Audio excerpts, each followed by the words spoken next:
So. Take two. Also, I apologize for this because it's midnight. Welcome, internet friends, to Subscriber Storytime number 12. But before we get into things, I want to have a little discussion about the adpocalypse with any fellow content creators out there who happen to watch my channel and are looking to help supplement their AdSense income. Just a disclaimer, if you are not into affiliate links or the like, you must not have bills to pay, and I'm incredibly envious of you. But you guys know me, I'm not going to talk to you about something that I don't believe in or use myself. It's why I haven't done a video like this yet. I'm not being paid for this video by this company, but I do have an affiliate link with them, which you are welcome to use or not. The service is 100% free and still available to you either way. I just want to bring it to your attention. If you just care about the stories, you can skip ahead to this timestamp. Bye, see you guys later. Thanks. One of the positive things that's come from the adpocalypse is that I have diversified my income, and it really is necessary now if you want to do YouTube full-time. Don't put all of your eggs in the AdSense basket because those days of YouTube are over. There's plenty of ways to diversify. Patreon, streaming on Twitch or YouTube, maybe working another job. I'm currently on break, but working for Rob as his editor and writer has helped supplement the AdSense income. Those things are great. But one thing that has helped me out tremendously is merchandise. It's been a great and humbling experience to see people supporting the channel through merchandise. Seeing your guys' tweets and Instagram tags has been a great way to interact with you, and I'm incredibly grateful that this is my job, and it's amazing. But at first, to me, merchandise seemed sort of unreachable. I had no idea how to set up an online store, how any of it would work, etc. In comes Teespring. It's an online website where pretty much anyone can go create some awesome merchandise. If you've bought merch from me or from Rob Dyke, you've seen our storefronts, or if you watched Philip DeFranco, he also uses Teespring. It's a reputable company, and now I know why. What I'm about to tell you may sound too good to be true, but I promise you this company has been nothing but transparent with me, and they want to help those taking a hit from the adpocalypse, especially the horror community, which has largely been shunned by YouTube, and when we ask for answers as to why our harmless content is getting hit, we usually get ignored. Firstly, Teespring hasn't cost me a penny to use. You sell a shirt, they take a set cost from that sale, depending on the kind of shirt it is, and you make a profit on what's left over, depending on how much you sell it for. So just as a math example, say you sell a t-shirt for 25 bucks, and Teespring has a base rate of $12 to make that shirt. The customer pays $25 for the shirt, Teespring takes $12 of that cut, you make whatever is left over, so 13 bucks.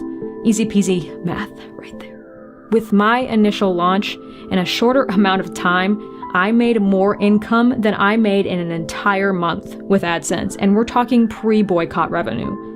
Where will all of that money go? Likely to my taxes.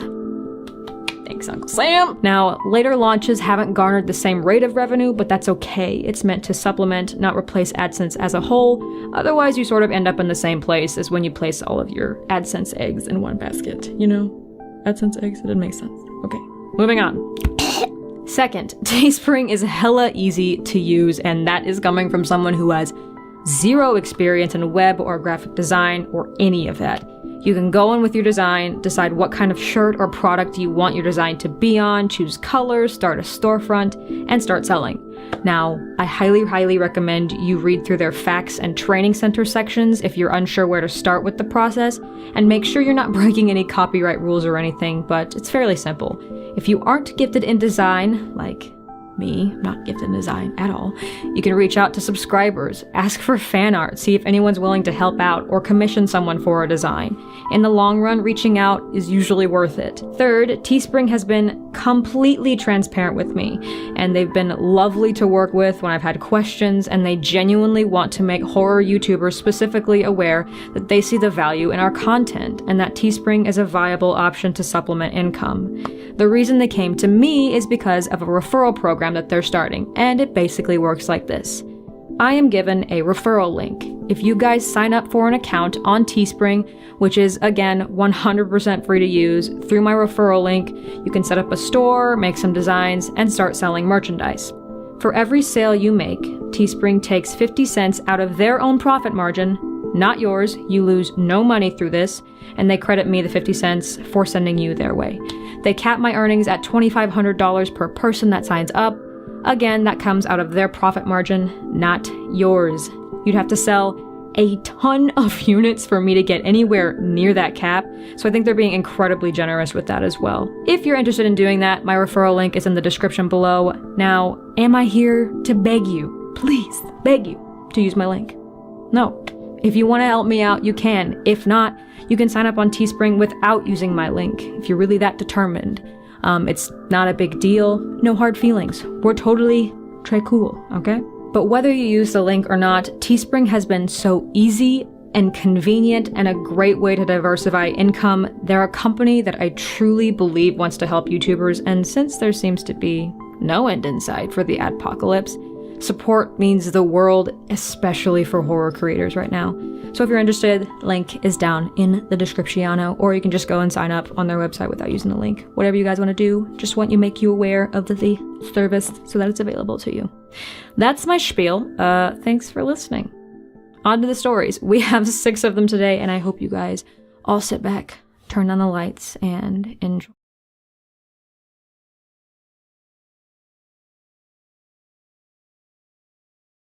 My name is India. I'm still a teenager and I live in a small apartment in a small town, and I can't really say that I have much experience with ghosts or scary beings. I'm a firm believer in science. I know that most things always have an explanation, but I know that science can't really explain everything. This apartment is a part of a few complexes, and it's connected to our neighbor's apartment, and they creep me out. Always have. Over 3 years, I've noticed some crazy things.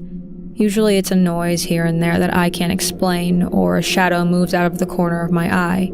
I'm an easily scared person, sadly, so when these things happen, I'm pretty spooked, because I'm usually the only one home or awake when it does happen. On one occasion, I woke up to get going for school, and I went out to the living room to see my mom standing there. Sometimes she'll sleep there because she doesn't feel like sleeping in my sister's room or my room, and when I come out, she'll still be asleep. I saw her past the lampshade when I came in, which can sometimes block a bit of my vision. So when I stepped past it, she was laying in bed, and the figure that I thought was her was gone. It was a clean-cut figure, and it stood up, had shaggy hair, and was all black and gray, which wasn't too surprising. It was during the fall or winter time, so it was still quite dark in the room. I told her about it, and she thought my eyes were just playing tricks on me. Another happening was on one of my days off.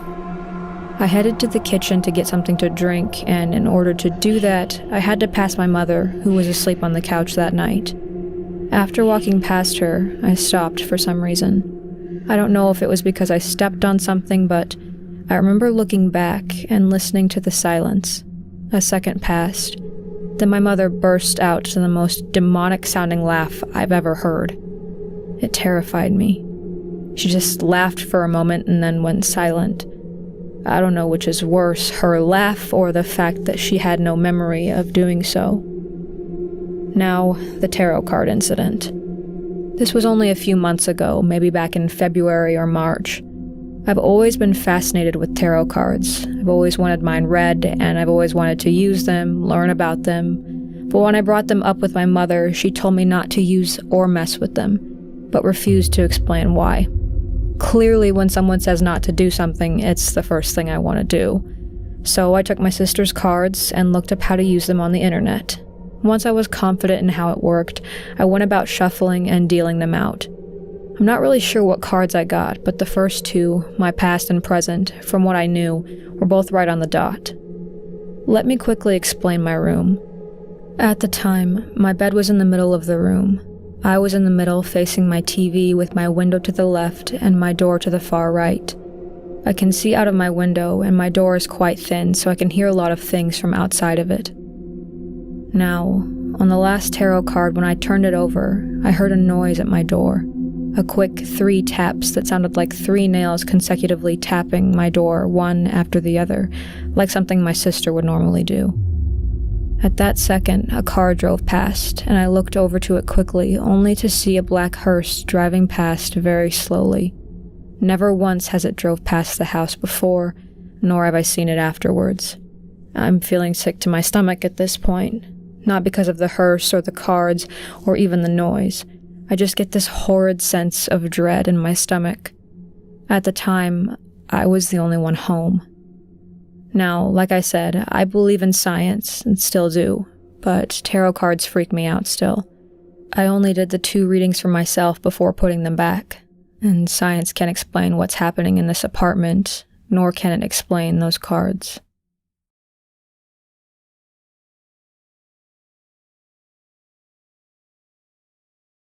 The area behind my house is known for odd occurrences, such as people being stalked by shadowy figures and college students getting the feeling that they're being watched, only to hear the sound of a door slam or a window shutting. Suffice to say, the area isn't quiet by any means. It was the weekend, and me and my friend decided to go walk around in the woods that's behind where I live, near the college.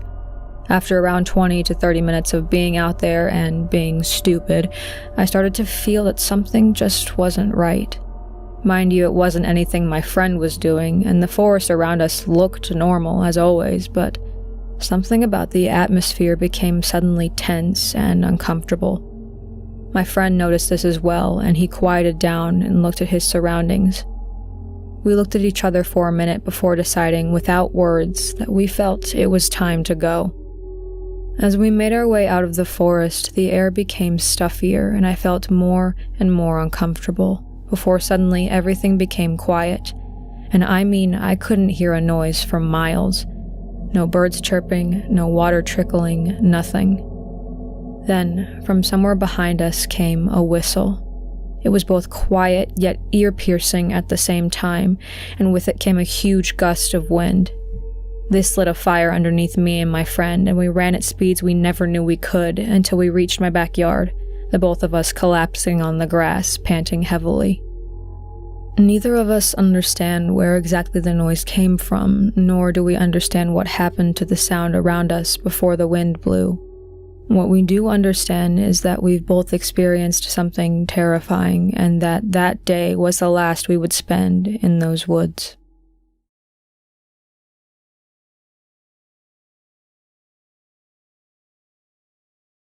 My name is Sophie, and I'm 15. I'm not really at all that religious, and I don't believe in ghosts or anything supernatural. That is, up until I moved. It was after 2 months of living in my new house that strange things started to happen.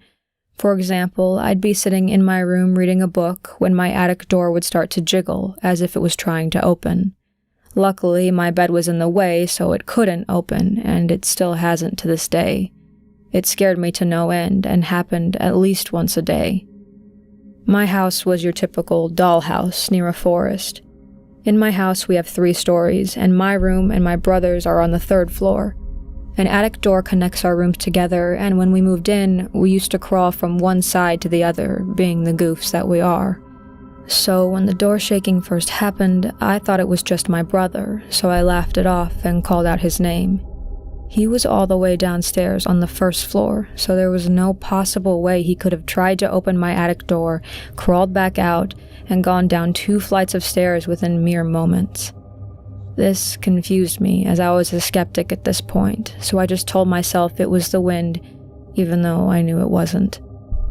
This happened for the next 3 months, and soon it became normal, and I wasn't really that bothered by it, until it decided to get a lot worse.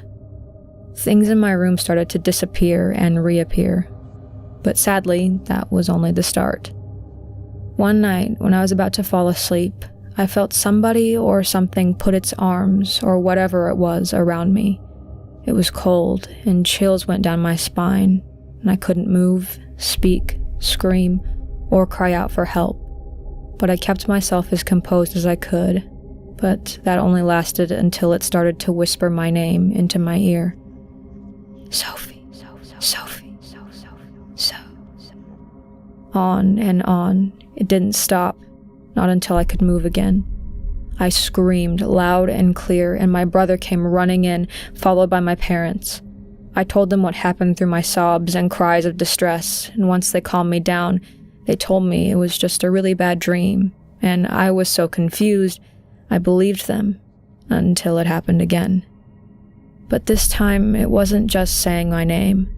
I felt the same cold chills and the arms wrap around me as if it was trying to hug me. I couldn't move and I was freaking out, and the panic only worsened as it began to whisper in my ear again. Sophie, they killed me. As soon as it said that, I regained the ability to move, and so I screamed. My brother came running in, as did my parents, just like last time. I told them what happened, and they told me it was a bad dream again, but this time I didn't believe them because I knew it wasn't my imagination. It happened many times after that, each time saying something different. It creeped me out to no end, and it didn't help that I was getting bullied either. I'm a very affectionate person and usually hug my friends, and people started to bully me for it, saying that I was gay or a lesbian. I would come home with bruises and cuts from being pushed around. There certainly isn't anything wrong with being a lesbian, but it hurt to hear that, you know? I began to speak to the entity and tell it my problems, as I felt its presence most nights, and sometimes I even saw a tall silhouette of a boy. My attic door didn't jiggle as much, and eventually the bullying stopped. I definitely wasn't as scared of the ghost anymore, and began to search the history of my house. I found out that a boy, about 8 years earlier, killed himself in my room. He left a suicide note telling his family why he'd done it. Turns out he was being bullied. I guess maybe that's why he didn't scare me as much anymore, because he understood.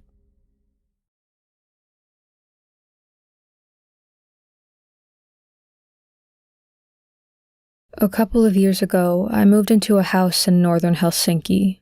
It was small and even cozy for a while.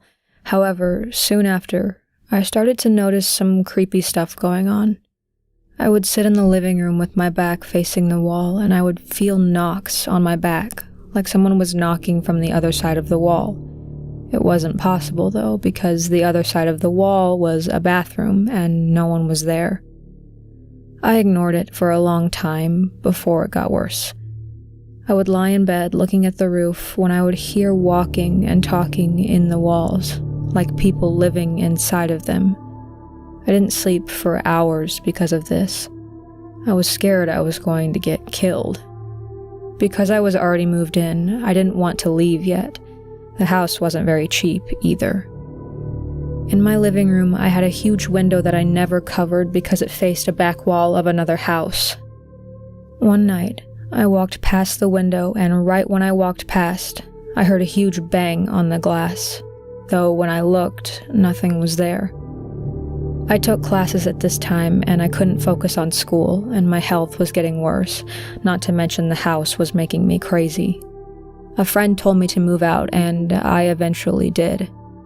The house actually belongs to my aunt now. Whenever I go visit, I feel like something doesn't want me there, like the thing in the wall gets angry. I still think about this. I have moved on now and lived in a different country, but I still wonder what I would have found if I took the walls down.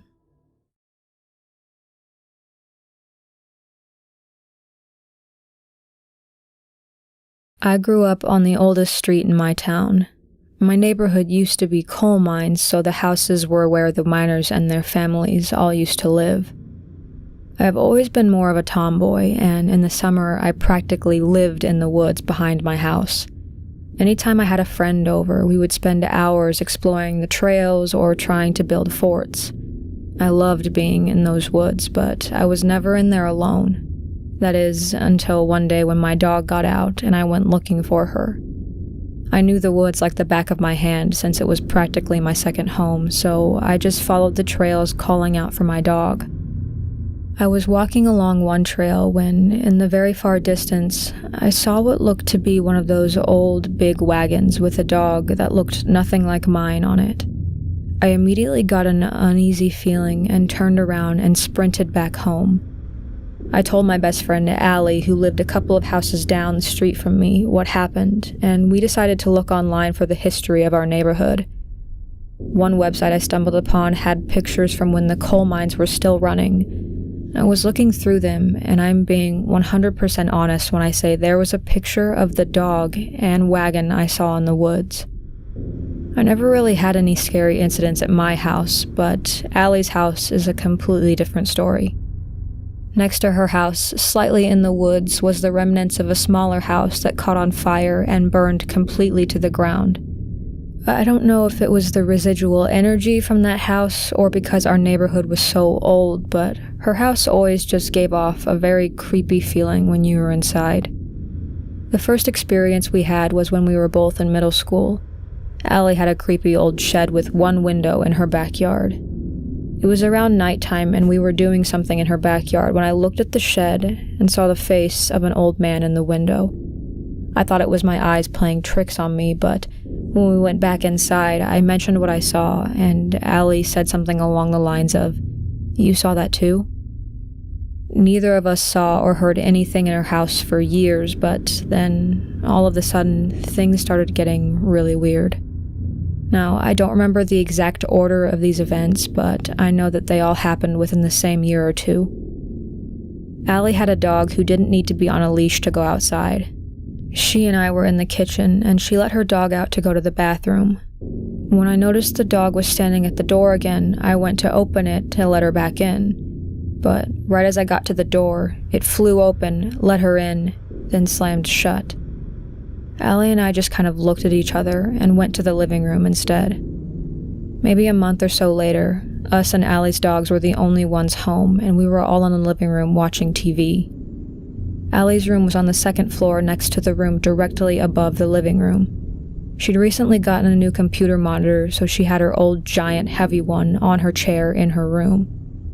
Out of nowhere, we heard a crash from upstairs. We decided to ignore it since, by this point, we were pretty used to weird things happening in her house. A couple of hours later, though, Allie went to her room to get something. She came back down and told me that the old computer monitor had somehow fallen off of the chair after being in the same place for over a week. So Allie and I were very interested in the paranormal, and we always talked about getting equipment to go ghost hunting. Eventually, Allie downloaded one of those ghost radar apps. I was kind of skeptical because, after all, it was just an app. But the very first time Allie turned it on, the first 4 words that came through were mine, therefore, instant, and die. Remember, we lived basically on top of old coal mines. Allie and I used the app very often in her house, just to see what would come through. We always said that if it ever said one of our names, she would delete it from her phone and we would never use it again. One night, we were in her basement using it. I was sitting with my back against the washing machine, and Allie was sitting across from me. Nothing too interesting was happening until Allie got the look of terror on her face. She said she saw a man in the reflection of the washing machine.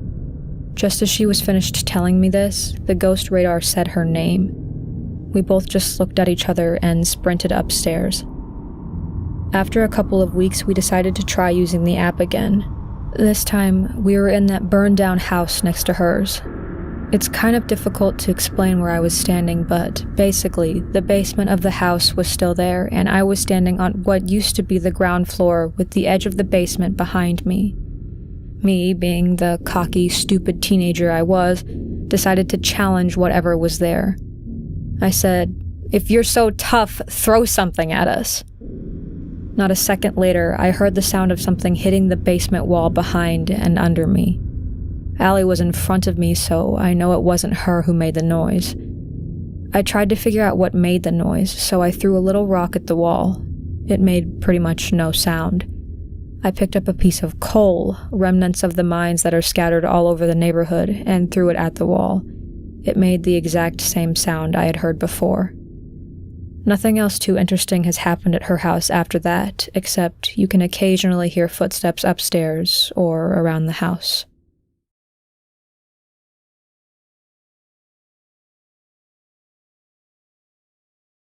My name is Zach, and I live in Alaska. Most of my immediate family lives up there too, and we have for most of our lives. My sister moved out of the state after joining the military, but we keep in close touch. Everyone else, though, my parents, my brother, and his family, they're spread out through Anchorage in a region of south-central Alaska called the Matanuska-Susitna Valley, or Matsu Valley for short. Most of the towns in the Matsu Valley are very small communities. I'm 22 and I live in Wasilla now, but I've lived in Houston, yes, still Alaska, not Texas, and I was about 19 when this happened. My brother, Christopher, is 2 years older than me, and at the time, he lived in an equally small town called Big Lake, about a 10-minute drive away, with his girlfriend and my niece. Before I go any further, here's a little personal information. Shauna, my niece, was born when my brother just turned 18, and we were still living at home. Despite the teenage pregnancy being unplanned, my brother got custody of his daughter, with me and my parents all there to support him. Naturally, my brother had me babysit a lot. This didn't bother me much. My brother couldn't always pay me to babysit, not that I would ask him to, and my niece could sometimes be a handful, but like the rest of the family, I fell in love with her. I basically half-raised her. And today, I am still very close with her, and I like to feel like I'm very special to her as well. I almost think of her as my own little sister more than my brother's daughter. Now, back to the story. My niece was about 5 or 6 when this happened. My brother and his girlfriend, who, in case you're wondering, is not my niece's biological mother, but she does love Shauna to pieces, were both firefighters, and they had to fly out to Tok for a week to do some training. I had just moved in with my first roommate and was looking for my first job, so my brother usually only called me as a last resort.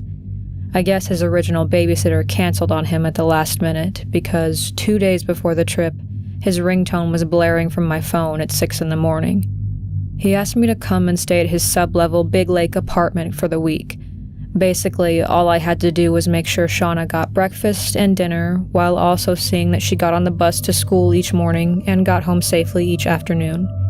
The bus stopped right outside their apartment each time, so this wouldn't be difficult. Not having a job just yet, and seeing how desperate my brother was, I agreed. I wasn't like I didn't want to see my niece anyways. When I got to their apartment, just as they were heading out the door, my brother's girlfriend relayed to me some information that had previously been denied. Apparently, my niece was having night terrors, and might wake up screaming or crawl into bed with me for comfort at night. I used to let her sleep in my bed when we were all living at home anyway, so that didn't really bother me, but I was worried about the nightmares. Chris simply told me not to let her watch or read anything too scary and to keep an extra ear out after I sent her to bed each night. The first day was actually really fun. I had a little extra pocket money, so instead of cooking, I ordered pizza and soda and had a little bit of a party with Shauna. We played music and danced for a little bit, and then we played pretend. I was a giant, armor-clad dragon, and she was Batman, her favorite superhero. After Shauna threw me in Arkham Asylum, or in this case, Arkham Closet, I told her she won, that Batman was the greatest, and that even superheroes needed to take baths and go to bed at 8, so they could have fun at school the next morning. She reluctantly did as she was told, and when she was all tucked in, I even read her a bedtime story before making her go to sleep. That night and the next morning went fairly well. I got to sleep around midnight, and the alleged night terrors didn't rear their heads. I never heard a peep from my niece. Since it was right across the hall, Chris said I could use his room, and the most difficult part of the first night became trying not to think about the fact that I was sleeping in the bed my brother and his girlfriend would bump uglies in. In the morning, I made breakfast and packed a lunch for Shauna, since being around her made me feel particularly domestic. She got home safely from school, and I made spaghetti for dinner that night. Then we played outside in the snow with my brother's German Shepherd. I sent her to bed after we came back inside, as I started doing the dishes. The second night of my stay is when the real horror started. I was sound asleep in my brother's bed a few hours after making Shauna lay down. As I slept, I heard a small, familiar, and eerie voice calling my name. Zach, wake up. It was faint, muffled in a way, and at first I thought my niece had woken up and was standing at the side of the bed, whispering to me. So I pried my eyes open with a groan and fumbled around for my glasses, which were on the headboard of the bed. As I got them on and opened my eyes, however, I realized my niece wasn't anywhere in the room, and I had left the hall light on and the door open for her, so I should have seen her immediately if she was in there with me. That's when I heard the voice again. "Zach, are you awake?" It was coming from outside the bedroom window. Despite the dreamy haze I had been in when I first heard the voice, I was now immediately alert and aware of all of my surroundings. Being a volunteer firefighter doesn't exactly put you in the Fortune 500, and the cost of living and raising a child in Alaska is pretty high, especially compared to the lower 48 states. So my brother, like me, was a bit of a household hacker at the time. Instead of curtains, a quilt hung over the bedroom window, held up with thumbtacks. On this night, my brother's upstairs neighbors had left their outdoor porch light on, and my heart hit my stomach as I saw, behind the curtain, a child-sized silhouette crouched in front of the window. "Zach, let me in, please. I'm cold." I now clearly recognized the voice as Shauna's. There was absolutely no mistaking it. My niece was outside, alone, in the dark, in the silence, in the deadly cold of an Alaskan winter. I sprang from the bed and practically jumped across the room in a single leap, grabbing the quilt and ripping it off the wall. The thumbtacks clacked and clattered as they bounced off the wall to the floor. What I saw then, I've never really been able to decide if it was a relief or if it made the scenario all the more terrifying. You see, I decided to take up writing because I have a very overactive imagination, but I've always been able to tell the difference between fantasy and reality. Mostly because when something scary happens in reality, it's not a fun, exciting adventure. It's not something you're ever prepared for or expecting. It catches you off guard. Sometimes you don't know what to do or what will happen when you act. When yourself or someone you love is in danger, it is absolutely traumatizing. The terror I felt when I thought my niece was outside, when I saw that shadow on the quilt, it was true, honest horror. But when the quilt came down and I had a view of the backyard, there was nobody outside. There weren't even tracks in the freshly fallen snow that covered a good fourth of the window. Panicked with worry, I ran to my niece's bedroom and practically threw the door open. My arm whipped in the direction of the light switch, but not being the most coordinated person in the world, I missed it. Before I could try again, however, I heard my niece's sudden gasp of shock and fear as my noisiness woke her up.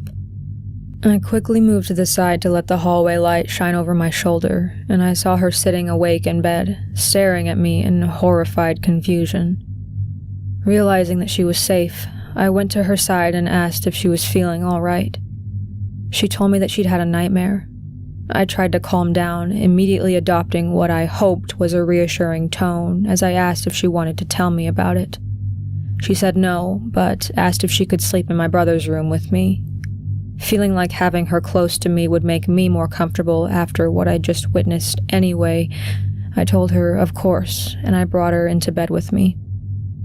That morning, I got out of bed around 5. I didn't sleep after bringing my niece into my brother's room. I just sort of stared at the ceiling all night, not wanting to look around. I was afraid of whatever else I might see outside the window with my niece laying beside me.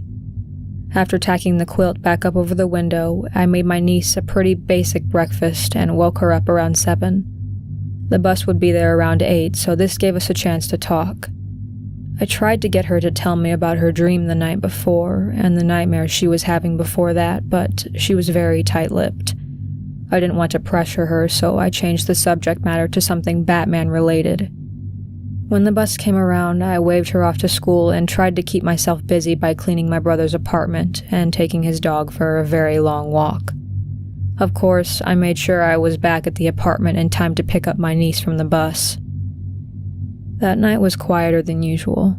We had leftovers for dinner and watched a movie before I told my niece to take a bath and sent her to bed. I tucked her into the bed in my brother's room, telling her she could sleep in there with me for the night, which she was pretty happy about. She seemed to be under the impression she would generally sleep better next to someone rather than alone, and even without the horrible events of the previous night, I had no trouble believing her. Besides that, and what I didn't feel the need to tell her, was that it would make me feel better having her close by as well. After the story, I climbed into bed next to her and put my glasses on the headboard where I usually did. Then I turned off the light, and we both fell asleep. I'm not sure why I woke up around 3:30. I mean, I was a pretty bad insomniac as a kid, and I'm not a heavy sleeper, especially around my niece, but I usually didn't have trouble generally sleeping through the night. For some reason, though, I woke up and sighed as I looked around the room without moving, and realized it was still dark. We don't get a lot of sunlight around that time of year, though, so wondering if it were maybe about time for me to wake up anyways, I got my phone from the headboard and checked the clock. When I saw the time, I let out a groan and looked over at the open bedroom door. I had a straight and clear view of my niece's bedroom door across the hallway, and given the week's events so far, I thought about getting up and going briefly to check on her. But then I remembered. I had put my niece to bed with me. She should have been next to me in my brother's bed, and she wasn't. The sudden awareness and panic from the night before returned, and I grabbed my glasses and rolled out of bed, stumbling across the hall and to my niece's open door. My stomach hit the floor when I got there. She wasn't in her own bed either. My niece's bedroom window wasn't covered, and the upstairs neighbor's outdoor light was on again, so I sprinted to the window to see if she were outside. I can't really describe the emotion that ran through me at what I saw. It was somewhere between shock and disbelief, and I don't like admitting that I froze up like a tether pole at the sight. My niece was outside, but she wasn't alone. Someone or something was with her. A tall, broad, and dark figure, cloaked in some heavy black material that was being speckled by the falling snow, was holding her by the arm and leading her away from the light into the darkness of the street beyond. My niece was afraid. She was struggling and reaching for the house, and I'm ashamed, again, to admit that it took her screaming to jerk me into movement. In any other unbelievable situation, I would slap or pinch myself, but something, perhaps instinct, told me that there was no time for such trivial tests. If this was some horrible dream, then why would I need to do that? If this was really happening, I needed to act, and fast. I gripped the window and pulled it as hard as I possibly could, putting all of my weight into my prying hold, but it was hopelessly frozen shut, and the further away that awful figure got with my niece, the more urgent it became that I get out of that house. I didn't have the time to waste fighting the ice and running out the front door, up the stairs, and around the building. That would take far too long. My niece had plenty of heavy things in her room, from the toys scattered across the floor to the giant stuffed bear I usually sat on while telling her stories, to the plastic box the toys were actually supposed to be kept in. I grabbed one of the rope handles of the plastic box, emptying it as it swung. I didn't care about the damage or who would be held responsible. I didn't care about the noise or if the neighbors would complain. Hell, if it would get help, I wanted them to hear me. I wanted to get my niece. The box collided with the window, and the sound of shattering glass echoed through the apartment, along with me screaming my niece's name. If the neighbors were waking up and walking around to see what was going on, I didn't notice. I saw that horrible thing. It looked at me. Its face was still hidden, if it had one, but the way its crooked body shifted under that black rag, the tension in the air for that split moment of stillness after I screamed, I could sense that it was looking right at me. My skeleton felt as if it had frozen and frosted over, and it was unclear if it was just a sudden burst of cold from the open window, or just the effect of that thing's haunting stare. Some people think that you can't feel pain in your dreams, so I have to believe that this really happened because I felt everything. I felt the icy burn of the fresh snow against my skin, and I felt the pain as the broken glass sliced into my fingers and my knees and my feet as I climbed out the window as fast as my dense and slightly overweight body would follow. I felt the nip of the wind on my arms, my chest, my back, but I didn't care. By this time, that thing, whatever it was, picked up my niece and was running out of the backyard towards the street. I followed, sprinting bare and bloody-footed through the snow after them.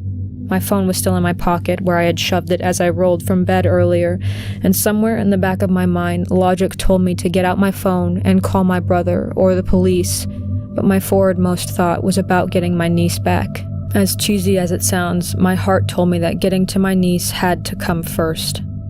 The fourplex my brother's apartment was built into sat on the corner of a back road and the highway known as Big Lake Road. Across the road, facing the apartments, was a small church, Baptist, I think.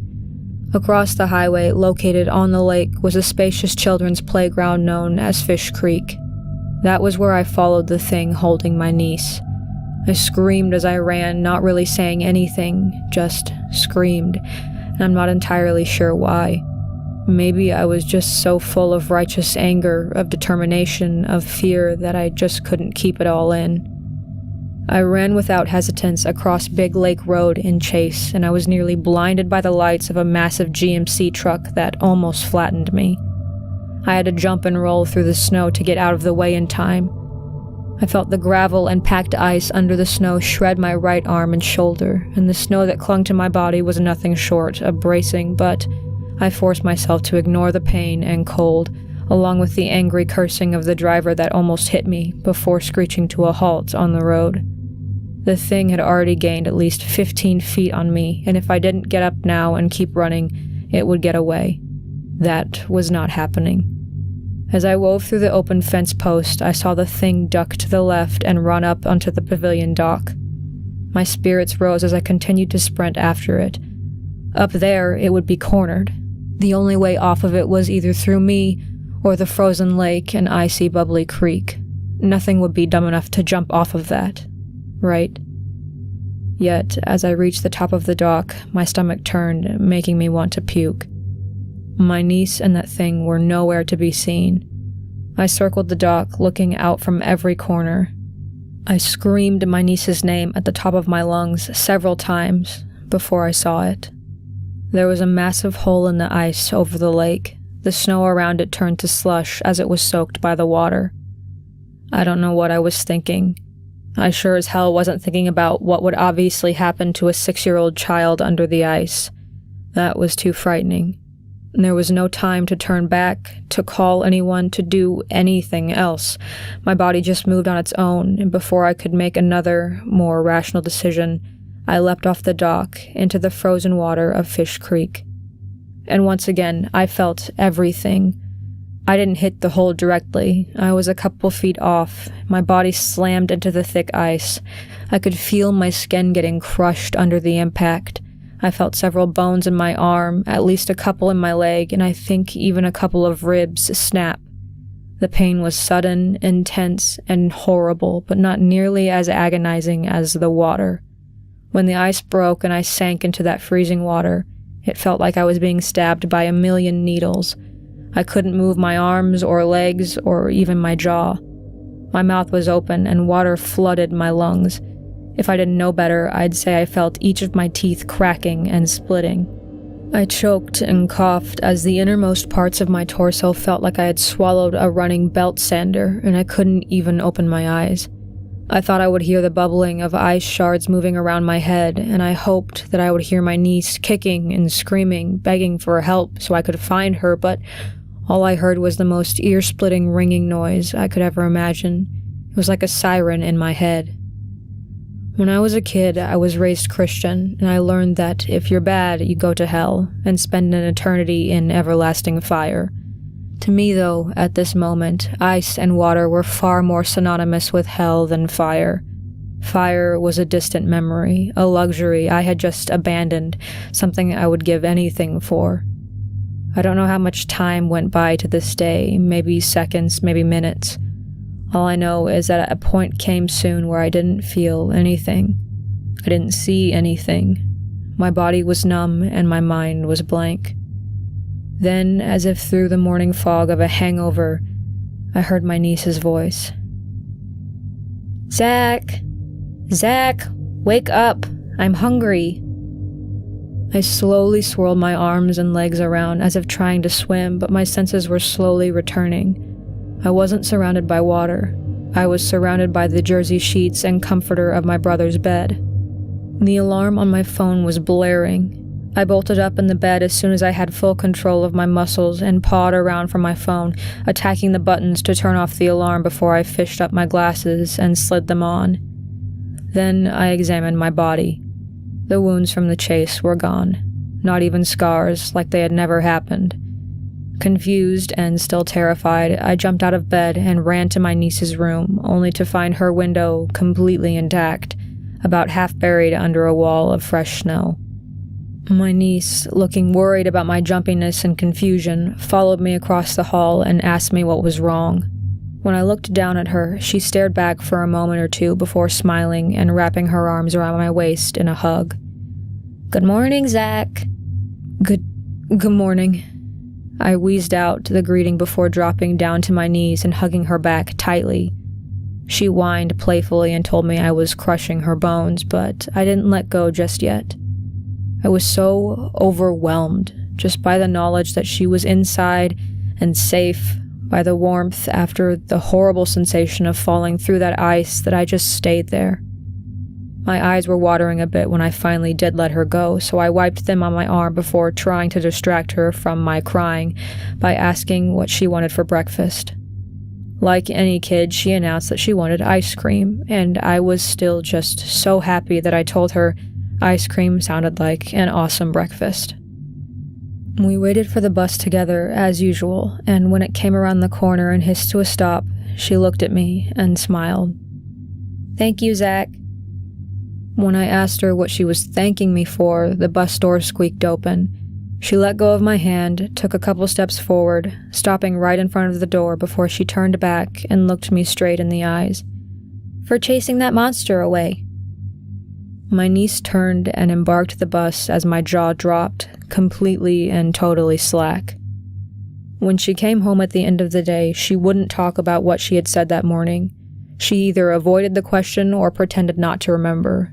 And while this frustrated me, I didn't want to end up fighting with her over it, especially since she now seemed to be in a very good mood. The rest of the week went well, and when my brother came back, I didn't tell him anything about what happened. After I went home, I looked up monsters that gave children nightmares online, but the results of my so-called research were too numerous and legendary to give me any real answers. In the years since those awful 2 days, my niece has sometimes had nightmares like any normal child, but none of them, to my knowledge, have been as bad as the one she was having before I came to babysit her. At least when I asked my brother, he says she hasn't woken up screaming since then. She still won't talk to me about what happened, but she does still smile at me. Every time she sees me, her face lights up like the 4th of July, and honestly, I don't know what more I could ask for. I've stopped searching for answers, but I've also decided that I will be there for my niece as long as I possibly can. At the beginning of this story, I explained that I am very close to her because I practically half raised her, but I also believe a strong part of our bond stems from these very events. So, for as long as she wants me around, I'll be there, for pizza parties, pretend game, dance nights, and even, if I have to, chasing away the occasional monster.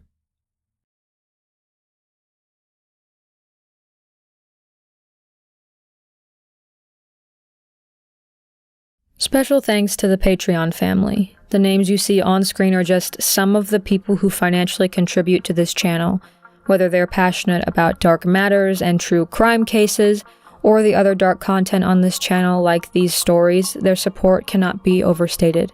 If you are interested in supporting the channel, information is in the description, but even if you only continue to support by watching, thank you. And of course, a special thanks to the subscribers who chose to share their stories with us today. India, Daniel, Sophie, Miko, Hannah, and Zach.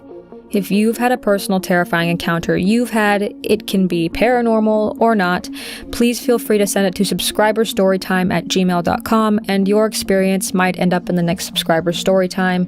If you wish to stay anonymous, please mention that in your email. Thank you for watching the video, and most of all, for continuing to support me. Remember, if you're interested in the Teespring link, it's down below, but either way, thank you. Stay safe, friends, and have a good night.